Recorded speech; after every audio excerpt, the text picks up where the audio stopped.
America is confronting evolving and increasingly complex threats. Few people have played a bigger role in helping keep America safe in this challenging global environment than Admiral William H. McRaven. From his supporting roles in the capture of Saddam Hussein in 2003 and the killing of the top al-Qaeda leader in Iraq, Abu Musab al-Zarqawi, in 2006, to commanding the Special Operations raid that brought Osama bin Laden to justice in 2011, Admiral McRaven has embodied General Donovan's legacy as a visionary, disciplined, and courageous leader.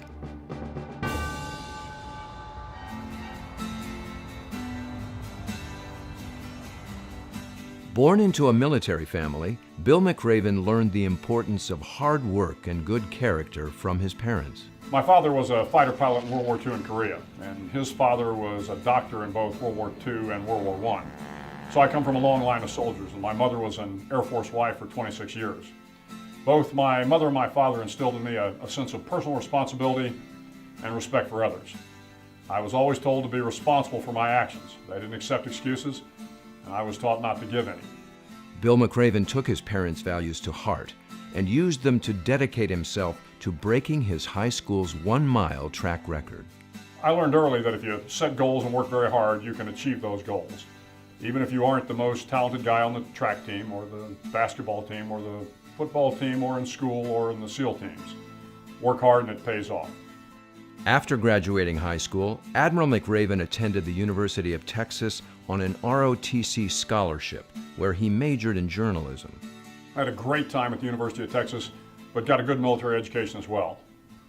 I chose journalism because I couldn't do math, science, or accounting. And most journalism classes didn't begin until noon, which suited my college lifestyle perfectly. At the University of Texas, Bill McRaven met his wife, Georgianne, through the ROTC Little Sisters program. After college, McRaven was selected for and successfully completed U.S. Navy SEAL training. In 1977, nobody had ever heard of Navy SEALs. There were no books, no movies, no articles. All I knew is that to become one, you had to go through some pretty rigorous training, and that enticed me. I liked the physical challenge, and certainly basic SEAL training provided that challenge. But as with other things in my life, you found that the race is not always to the swiftest. Many a good man didn't complete buds, not because they weren't physically strong enough, but because they lacked perseverance. If you just keep showing up and doing the best you can, it's amazing how far you can go. Admiral McRaven has served throughout his military career in units that trace their origins back to specialized, innovative, and adaptable organizations, including the underwater demolition teams and the OSS Maritime Unit. When General Donovan said he would rather have a young lieutenant with enough guts to disobey a direct order than a colonel too regimented to think and act for himself, he must have had Lieutenant Bill McRaven in mind. As an upstart lieutenant, McRaven received a coveted assignment as the leader of a top SEAL squad. When he didn't like what he saw and moved to install tighter discipline, he was countermanded. McRaven wouldn't budge, and he was soon relieved of command. I tell young officers and NCOs that learning to overcome failure is one of the most important qualities of any service member. Early in my career, I was fired from the best job in the teams, and that's not easy to overcome. It requires a lot of soul searching, a lot of honesty, and a lot of help from someone who loves you. Like many times in my career, Georgianne was the one that got me through that difficult period in my career and kept me going. If I have achieved any success in my career, it's a direct result of Georgianne. Without her, I wouldn't have made it past ensign. Soon after, McRaven was assigned command of another SEAL platoon. Fortunately, after I was relieved from my job, I had others who still had faith in my leadership. They quickly put me back into a command position, and I did pretty well in that assignment. I think it's like any bad experience. You have to learn from it and move on. If you don't, you'll never succeed in life. Admiral McRaven's ability to learn and to lead has enabled him to command at every level within the Navy SEAL and Joint Special Operations communities. An ideal OSS candidate combined physical and intellectual prowess. Admiral McRaven has exhibited both qualities. Few people match his profound understanding of special operations. In 1993, while in graduate school, he wrote Spec Ops, Case Studies in Special Operations, which was published as a hardcover book and is a fundamental text on special operations strategy. His book has earned praise from renowned military strategists. You magnificent bastard, I read your book! Special operations require an incredible amount of planning, rehearsals, precise execution, and talented people. Courage and enthusiasm alone is not enough to be successful, so if you approach a complex tactical problem thinking that your individual skills and bravery will win the day, you're likely to be wrong. I think we're good because we understand that every detail matters. While others stood before the cameras to herald the capture of Iraqi dictator Saddam Hussein in 2003 and the death of Abu Musab al-Zarqawi in 2006, Admiral McRaven and his special operations teams stayed silent, but their work was to a great extent what led to success. In 2011, Admiral McRaven planned and commanded the complex, sensitive, and risky mission to apprehend Osama bin Laden, ending the greatest manhunt in history. I think it will go down in history as one of the finest intelligence operations ever. The courage and the professionalism of the men and women at the CIA and NSA was unmatched in the annals of the intelligence community. Shortly after the bin Laden raid, McRaven received his 4th star and was put in charge of the U.S. Special Operations Command. Like the CIA, the U.S. Special Operations Command traces its beginnings to the OSS. In fact, the U.S. Special Operations Command's insignia, the Spearhead, was chosen because it was the OSS insignia. I really like Donovan's boldness and his willingness to challenge conventional wisdom. He was one of the first American leaders to recognize the value of combining intelligence and operations into a single organization. That sounds a little self-evident, but back in the 40s, this was a radical idea. It's been part of our tradition at SOCOM to challenge conventional wisdom, to find special ways to deal with complex problems. I tell you, that comes directly from Donovan and the OSS. Under Admiral McRaven's transformative leadership, the U.S. Special Operations Command is evolving to meet new challenges. My vision for the future of Special Operations community really builds on our past. As a force, we've transformed since 9/11. We are without question the finest Special Operations force the world has ever seen. Now, however, we have to take those skills that we learned over the past decade and apply them across the globe. And this is not just about commando raids. I believe our future is about building relationships with our soft counterparts so that they can handle their own security problems. I also think we have to get better about operating in the human domain. That's learning the language, understanding the cultures, building the trust necessary so when we find ourselves in a crisis, we don't have to start from the beginning. As always, though, we have to be bold, aggressive, innovative, challenge conventional wisdom, and trust our great people. I think if we do that, our future will be very bright. From humble beginnings as a runner trying to break a high school track record, to commanding a mission that took out America's most hated enemy, to transforming U.S. Special Operations Forces to confront emerging global threats, Admiral William H. McRaven has never strayed from his core principles of discipline, hard work, attention to detail, and to use General Donovan's word, guts. Congratulations, Bill, on receiving the William J. Donovan Award. I want to join everybody that is there this evening to express our deepest gratitude to you for the tremendous service that you've provided this country. Wild Bill Donovan was someone who was truly dedicated and committed to keeping America safe.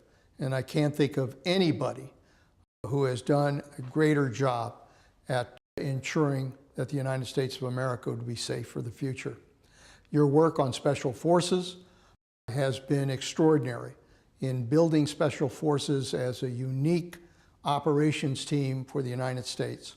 It was the reason in our defense strategy that we developed together that we emphasized the role of Special Forces in the 21st century, largely because of the work that you've done with that force.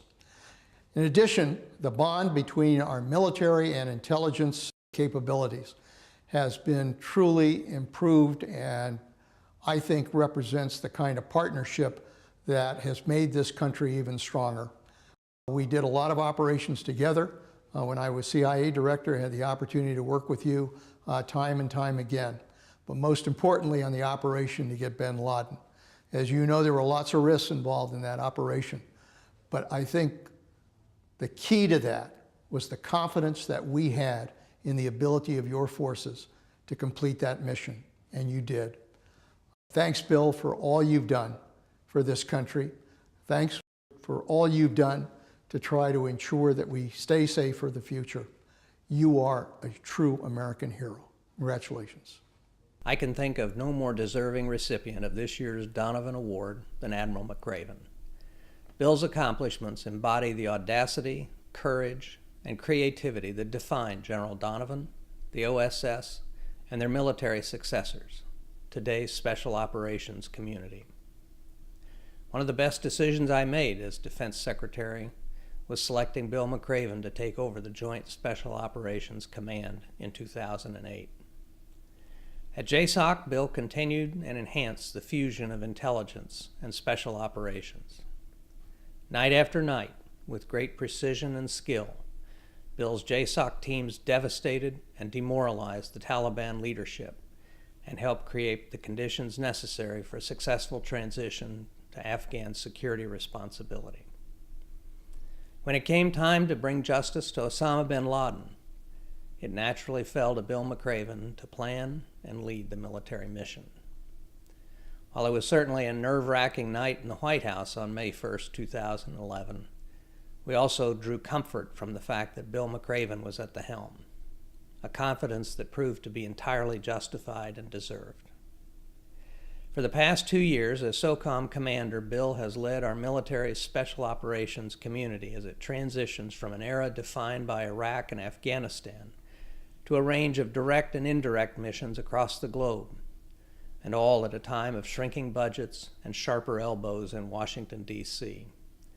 Admiral McRaven has embraced this daunting task with boldness and creativity, and our country will be safer for it. Congratulations, Bill, for this great honor, and my best wishes to you and Georgianne.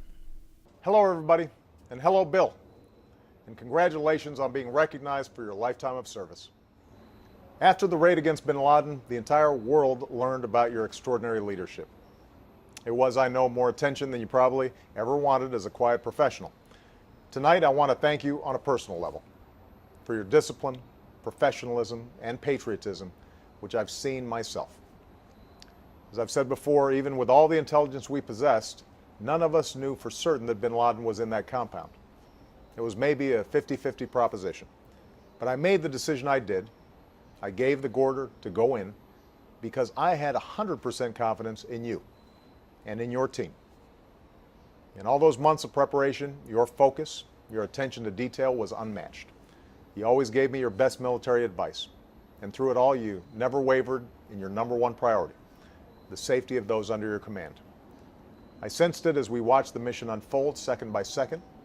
I saw it when we gathered at Fort Campbell to welcome the team home and thank them and their families. That raid will go down as one of the greatest intelligence and military operations in history. And history will record that it was led by Admiral Bill McRaven, one of the finest special operators our nation has ever produced. I know you've brought those same qualities of leadership to bear as you've led our warriors at SOCOM. And to all our intelligence professionals gathered there tonight across so many disciplines, and to all our special operators, thank you. Few Americans will ever see what you do, but every American is safer because of your service. Of course, Bill, we need to be honest. There's one thing that operation lacked, a way to verify bin Laden's height. And so, as you know, when you came to the Oval Office afterwards, I was proud to present you with what I think was a first in military history, a presidentially approved tape measure. Consider it my small contribution to your extraordinary arsenal. Bill, congratulations. And to you and Georgianne, who's served and sacrificed all these years alongside you, we're so grateful. To all of you there tonight, thank you for everything you do to keep us safe as well. God bless you. God bless the United States of America.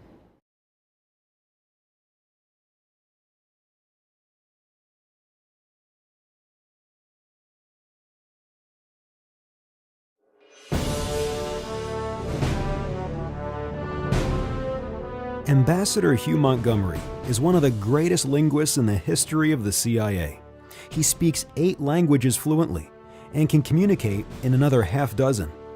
His love of language came from his mother, who was a gifted linguist. She passed her profound interest in foreign languages and cultures to her children. My mother was very musical and also had an ear for languages and taught them for a while at Smith College, and decided her children ought to have foreign languages too. And I just enjoyed doing it. It was fun. While still a freshman at Harvard University, he enlisted in the U.S. Army in 1942. Ambassador Montgomery jumped into Normandy on D-Day with the 82nd Airborne Division. When you're as young as I was, you didn't even think about it. The jump master, of course, has steel-toed boots, and anyone who hesitated in the slightest got a swift kick you know where, and it was very painful if he had to do that. And all you see down there is pitch black, except when the anti-aircraft fire starts, you can see little streaks from the bullets that every so often has a light in it, and you can see the thing going by. He was wounded at the Battle of the Falaise Pocket, the decisive engagement of D-Day, and had an unexpected encounter with the Hitler Youth Division of the Waffen SS. Ran into 12th SS Panzers with their brand new Tiger tanks. Even a bazooka just bounced off them. And they had the new Super 88 gun on them, and we had nothing to match, so we got out of there post-haste. His ability to speak German and French proved to be invaluable. If you can't communicate with people, you can't do very much. When we did pick up prisoners and other people we were trying to find, they didn't speak any English, so somebody had to talk to them. And frequently I was the only one who spoke German, so that was an essential adjunct. He was recruited by the OSS and served in the European Theater of Operations with its counterintelligence branch. He went behind enemy lines 4 times. The work he did was so secret, even he didn't always know what he was doing. Someone asked me one day, would you like to do something exciting and maybe dangerous? And I said, sure, why not? I have no idea how it worked, and most of the OSS people didn't either. I was told, get on a train and go here, and then away we went. I had no idea what OSS was, and they wouldn't tell me what it was. They wouldn't even identify it as such. Just, it'll be very different from what you're doing now.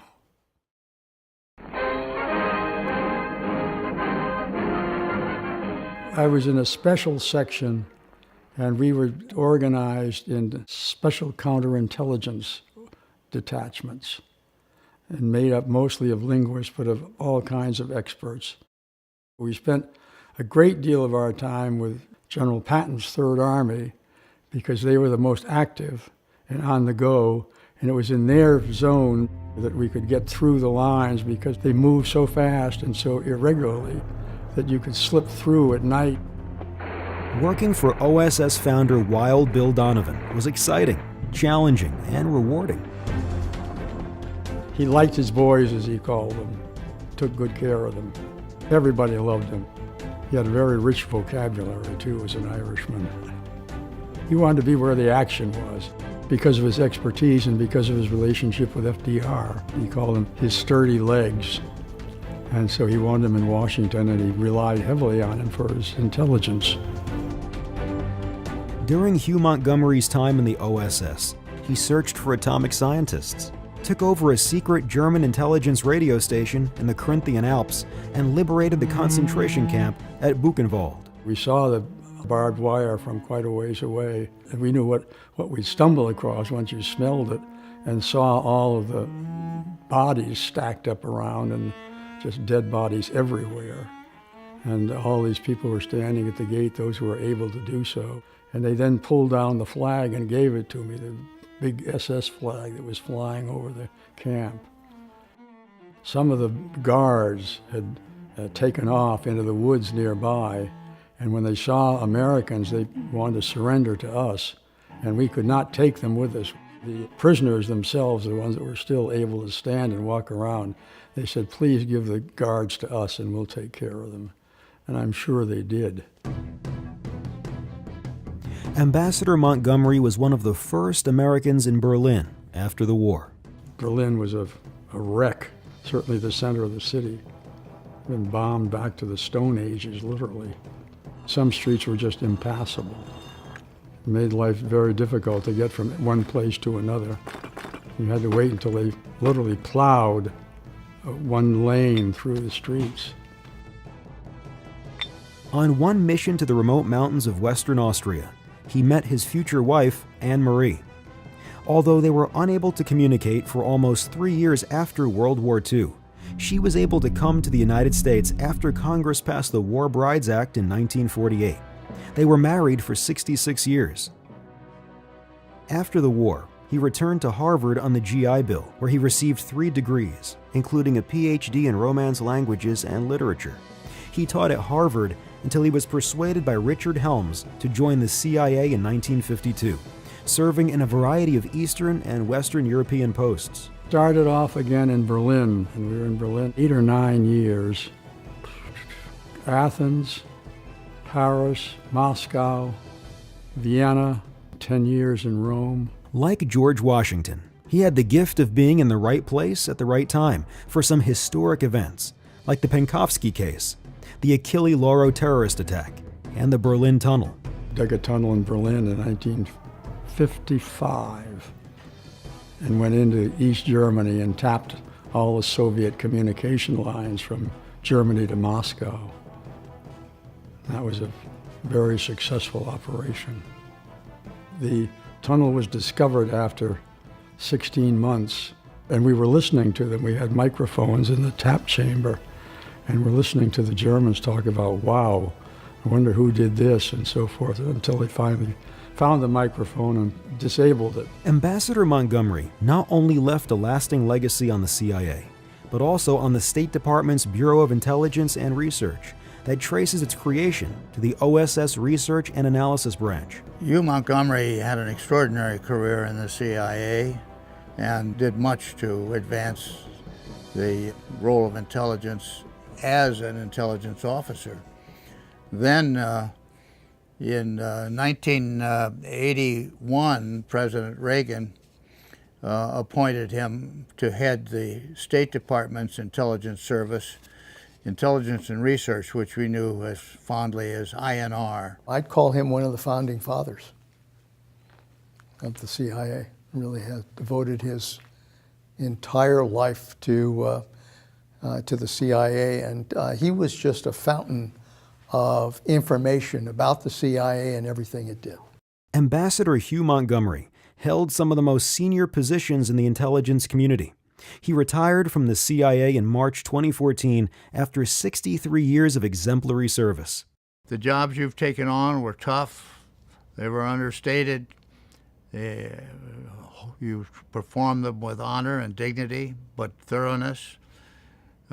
You gave integrity to the intelligence profession in our country, and for that we're very grateful. I know that you miss Anne-Marie, who was your partner for so many years and so effective. Somehow I think she's shining down on you tonight, as we all are, as we honor you. Congratulations. Good evening. I wanted to join in paying tribute to my dear friend, my colleague,